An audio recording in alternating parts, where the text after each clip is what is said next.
Terima kasih masih bersama kami di Sindo Siang. Pemirsa, KPK menetapkan Sekjen DPR RI Indra Iskandar sebagai tersangka kasus dugaan korupsi dalam perlengkapan rumah jabatan anggota DPR tahun anggaran 2020.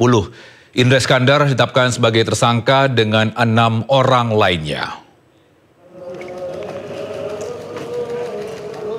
Ya, meski telah ditetapkan sebagai tersangka, KPK belum melakukan penahanan terhadap Indra Iskandar dan 6 tersangka lainnya. Indra Iskandar dan 6 orang dijadikan tersangka oleh KPK dalam kasus dugaan korupsi pengadaan perlengkapan rumah jabatan anggota DPR tahun anggaran 2020. Penahanan ke-7 tersangka ini masih menunggu penghitungan kerugian keuangan negara. KPK juga belum merinci siapa ke-6 tersangka lainnya.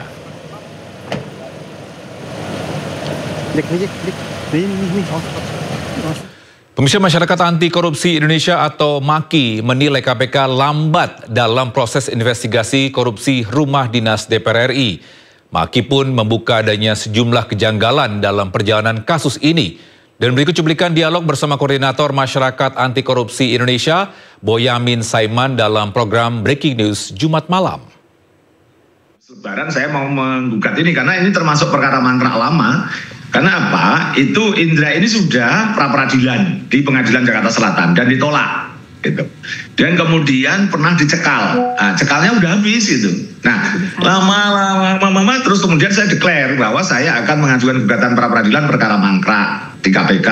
Salah satunya kasus Petral, 2 ya kasus rumah dinas, 3 EKTP gitu. Nah, maka kalau ini baru penetapan tersangka dan alasannya tidak ditahan karena belum ada perhitungan kerugian negara, ya berarti KPK betul-betul lemot gitu. Menurut saya sih ini udah perkara gampang kok, ini kan hanya pengadaan yang itu bisa dilacak.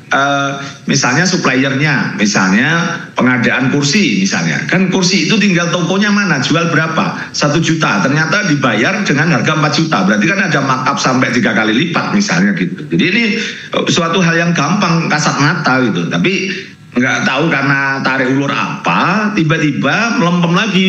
Coba cek aja itu, cekal tak udah berapa tahun, setahun atau 2 tahun bahkan gitu. Ini kasus ini gitu, setahun lah minimal. Iya, diajukan pra-peradilan dan ditolak oleh hakim. Berarti kan penetapan tersangkanya sah waktu itu. Kok seakan-akan sekarang diumumkan bahwa KPK menetapkan tersangka yang bersangkutan. Berarti kan surat pemberitahuan dimulainya penyidikan itu kan sudah setahun yang lalu. Penetapan tersangka juga sudah setahun yang lalu. Seakan-akan ini KPK itu mau, artinya seakan-akan kalau besok minggu depan atau setelah Lebaran melakukan penahanan kan seakan-akan ini kan perkara baru. Kan jadi aneh gitu. Jadi menurut saya KPK ini mau serius nggak sih memberantas korupsi, dan berikutnya ini perkara gampang, mestinya sudah selesai setahun yang. Pemirsa, Gubernur dan Wakil Gubernur Jakarta Pramono Anung dan Rano Karno mendatangi Kejaksaan Agung Jumat pagi. Pramono selaku Gubernur meminta Kejaksaan Agung dapat mengawal program Pemprov. Selamat pagi Bapak, saya Iwan dari ICM. APBD Jakarta menjadi salah satu yang terbesar. Oleh karena itu, Pramono meminta bantuan Kejaksaan Agung untuk mendampingi program-program Pemprov Jakarta selama ia menjabat. Penting baginya, dalam pelaksanaan kegiatan pembangunan khususnya di Jakarta, tidak ada hal yang bertentangan dengan peraturan perundang-undangan. Menurut Pramono, Pemprov Jakarta memerlukan pendampingan Kejagung untuk menghindari oknum-oknum yang memanfaatkan hal tersebut. Secara khusus saya mohon kepada Kejaksaan Agung untuk mendampingi Jakarta di dalam berkontribusi untuk membangun bangsa ini. Karena Jakarta bagaimanapun sekarang ini menjadi pusat perekonomian global dan menjadi epicentrum ekonomi Indonesia. Jakarta memberikan kontribusi terbesar dibandingkan dengan daerah-daerah lain. 11% dari PDB, APBD-nya lebih dari 91 triliun. Tentunya kami memerlukan pendampingan supaya di dalam keputusannya di kemudian hari tidak ada ruang lubang bagi siapapun yang ingin memanfaatkan itu. Bahkan di awal sebagai laporan juga kepada Bapak Jaksa Agung, kami telah dan akan mengadakan audit yang ada supaya nanti pemerintahnya betul-betul bisa berjalan dengan baik. Kejaksaan Agung pun menyatakan siap memberikan pendampingan hukum bagi pemerintah Provinsi Jakarta untuk pembangunan ke depan. Beliau meminta untuk Kejaksaan melakukan pendampingan agar dalam pelaksanaan kegiatan pembangunan khususnya Jakarta tidak ada hal-hal yang akan bertentangan dengan peraturan perundang-undangan. Dalam hal ini, Gubernur Jakarta Pramono Anung juga sudah melakukan audit untuk memastikan pemerintahan berjalan dengan baik. Dari Jakarta, Naura Syafiqah, Rizky Julianto, iNews melaporkan. Komisi Gubernur Jakarta Pramono Anung menutup secara resmi rapat pimpinan Provinsi Kamar Dagang Indonesia DKI Jakarta pada Jumat sore. Dalam kesempatan ini, Pramono menyampaikan Pemprov Jakarta berkomitmen mewujudkan wajah Jakarta menjadi lebih ramah, baik, membantu, serta tidak lagi mempersulit untuk memberikan pelayanan perizinan kepada dunia usaha. Pramono menilai Kadin DKI Jakarta berperan strategis dalam menyongsong perekonomian nasional.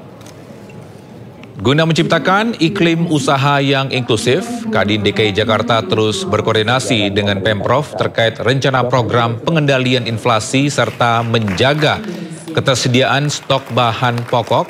Ini lewat kegiatan pasar murah. 1, 2.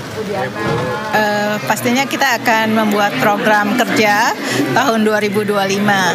Nah, program kerja tahun 2005 ini adalah pertama, pastinya kita akan meningkatkan teman-teman yang di usaha di bidang UMKM. Kemudian yang kedua, kita juga akan bersinergi dengan seluruh stakeholder yang ada di Jakarta.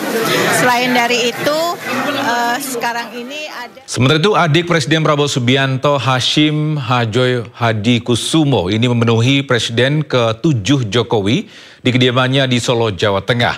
Hashim menyebut ada pesan dari Presiden Prabowo untuk sowan ke Jokowi.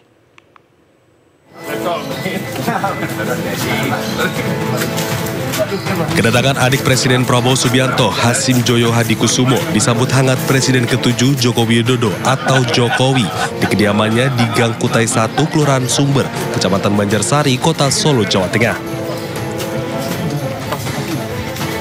Usai tiba, keduanya langsung menggelar pertemuan tertutup di dalam kediaman Jokowi.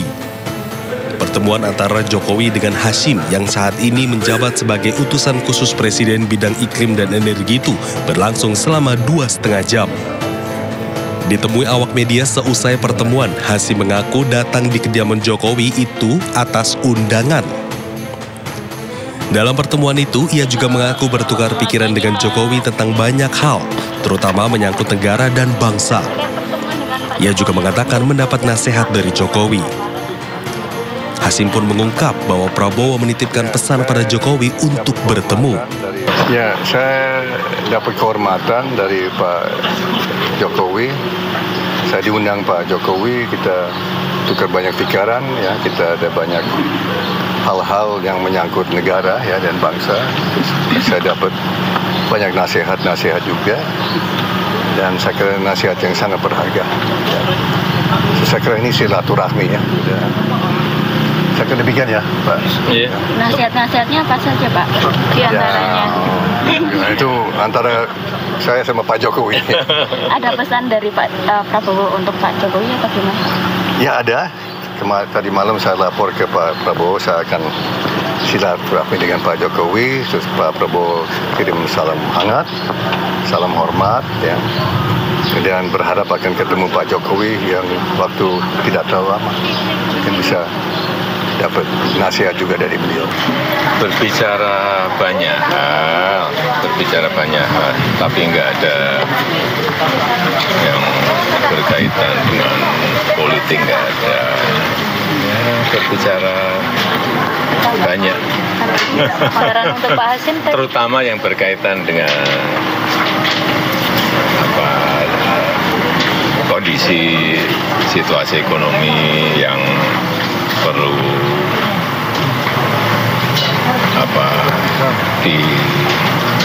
diinjeksi dari segala sudut agar target growth, target pertumbuhan ekonomi dari pemerintah bisa tercapai. Usai bertemu dengan Jokowi, Hashim kemudian langsung kembali ke Jakarta.